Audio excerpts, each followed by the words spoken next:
ما تمشيوش غالطين الاخوان، راه كاين بزاف ديال المغالطات، وشفت فيديوهات ديال الناس حطوهم وهضروا على شي نقاط اللي هي ما كايناش.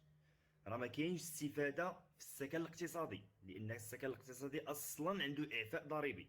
ما عندكش الحق تستافد في السكن الاقتصادي. كاين واحد الشروط، وكاين شي امور اللي غادي تبان لكم دابا راه باينه، ولكن من بعد غنعطيكم من الحوايج اللي ما كتبانش لكم، واللي كتبان لك الا بحثتي مزيان في هذا الموضوع هذا. غادي نبداو بعداك نعرفوا كيف ما كلشي كيعرف. الديور اللي قل من 30 مليون غيكون فيهم الاستفاده ديال 10 المليون. فاش كنهضروا على قل من 30 مليون، فهنا اوتوماتيكمون ما كنهضروش على الديور اللي في المدن الكبرى. راه ما كايناش دار في مدينه كبيره بحال الدار البيضاء، بحال الرباط، بحال طنجه، باش تلقى دار قل من 30 مليون صعيب الحال.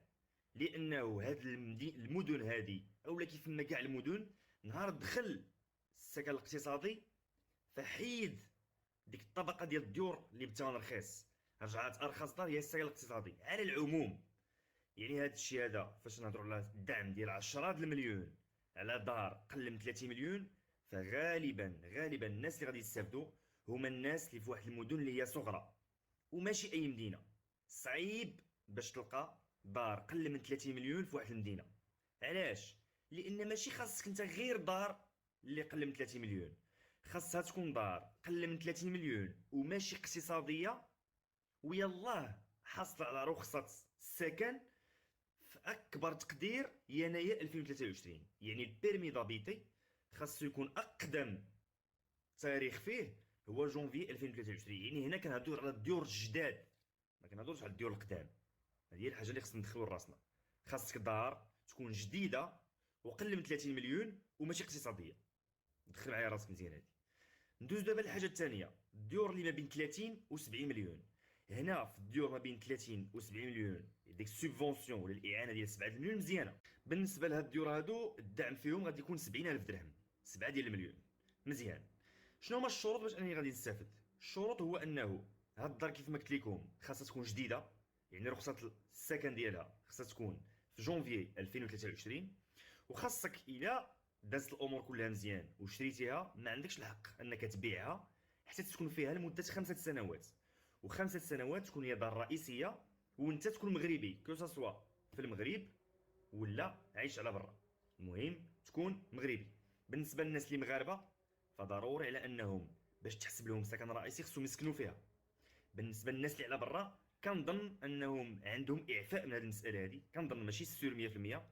نتمنى انكم اذا كان شي واحد فيكم يعني مطلع على المساله هذه يوضحها لنا. ولكن انا كنظن ان الناس اللي ساكنين على برا كيعطيوهم حتى هما هذه الفرصه هذه. علاش؟ لان حتى هما عندهم الحق على انهم تكون عندهم دار رئيسيه في المغرب. المهم ما تكونش عنده هذيك الدار الثانيه، تكون عنده دار واحده. كاين واحد السؤال مهم حتى هو، اذا كان السيد هو ومرته مجوجين، الراجل فايتستافد يا اما فايتخدا شي دار ايكونوميك، يا اما فايتستافد من شي استفاده. كان يعني مثلا على سبيل المثال كان في واحد الدوار ديال الكارير مثلا وعطاوه مثلا الاستفاده ديال شي بقعه ارضيه ولا شي سكن ولا شي حاجه، فمرته هي عندها الحق على انها تدخل في هذه الاستفاده هذه. واخا الراجل استافد فالمراه هي عندها الحق على انها تستافد. دابا المشكل المطروح شنو هو؟ المشكل المطروح هو كيفاش غادي نديروا عمليا هذه المساله هذه.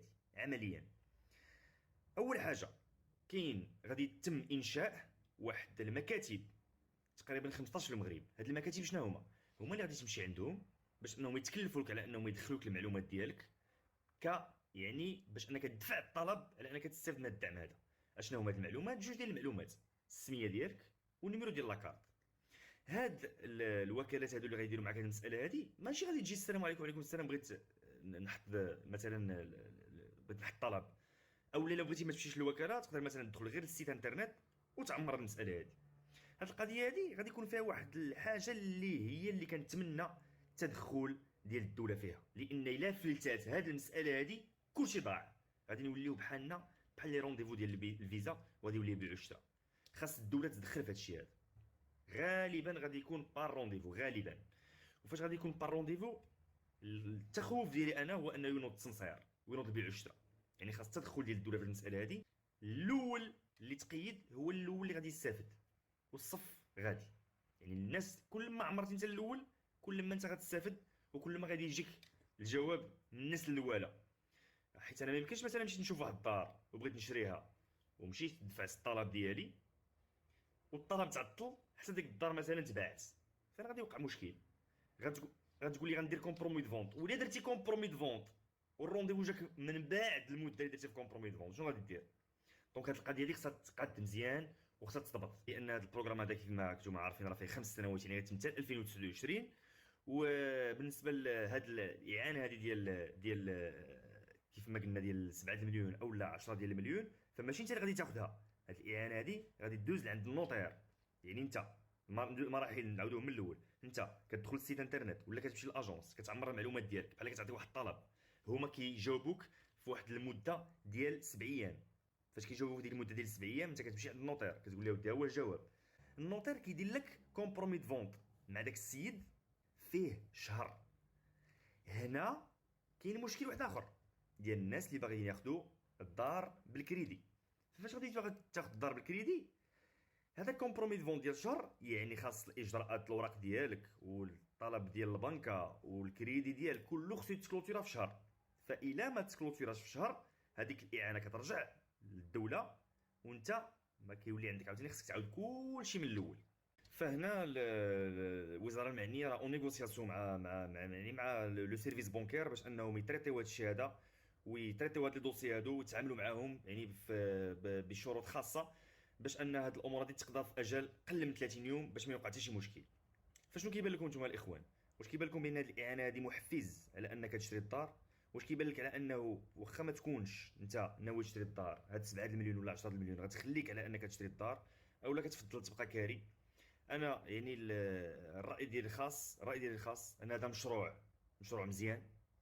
ما كاين حتى شي دوله في العالم اللي كتدعم سكن ب 300 الف درهم اولا. لان باش نكونوا واضحين في واحد المساله الله يخليكم، راه كاينين الناس اللي غادي يشري دار ب 20 مليون وغيستافد الاستفاده ديال 10 المليون، الدوله خلصات عليه 50%.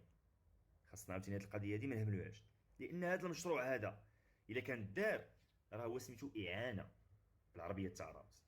راه الدوله غتعاون واحد الطبقه اللي ما متمكناش على انها تشري، اللي ما قاداش على انها تشري، اللي كيجي هذاك لافونس صعيب، راه بحال الدوله عطاتك لافونس.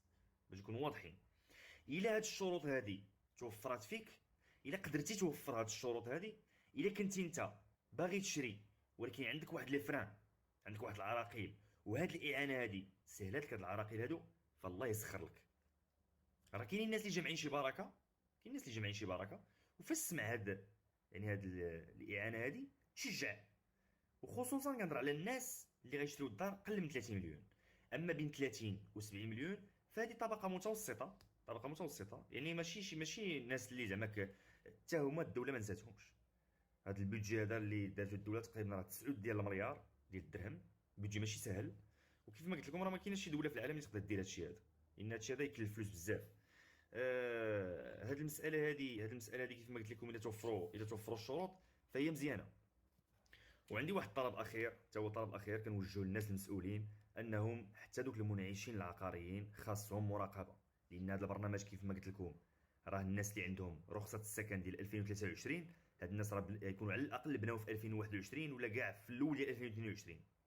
يعني كاينين الناس اللي غادي تقدر انت تستافد من السكن ديالهم، اللي يقدروا يلاه غيبداو البني دابا، يقدر يبدا البني دابا ومن دابا عامين تخرج له البيرمي دابيتي ويبدا يبيع وانت تشري من عنده باش تستافد. فنتمنوا ان هاد الناس هادو الا كان غادي يبني واحد الدار اللي كتسوى 70 مليون او اللي كتسوى 80 مليون ما يديرش ليها معايير ديال 70 مليون باش انه ديك يعني الاستفاده اللي غتستافد انت ينقصها هو من الكلفه ديال الدار. نتمنى ان تكون واحد الشفافيه، نتمنى ان تكون مراقبه، ونتمنى ان الضمير ديال هاد الناس هادو يعرف ويحيا قدام هاد الناس هادو اللي الدوله عاوناتهم تنتعاون من جهتك.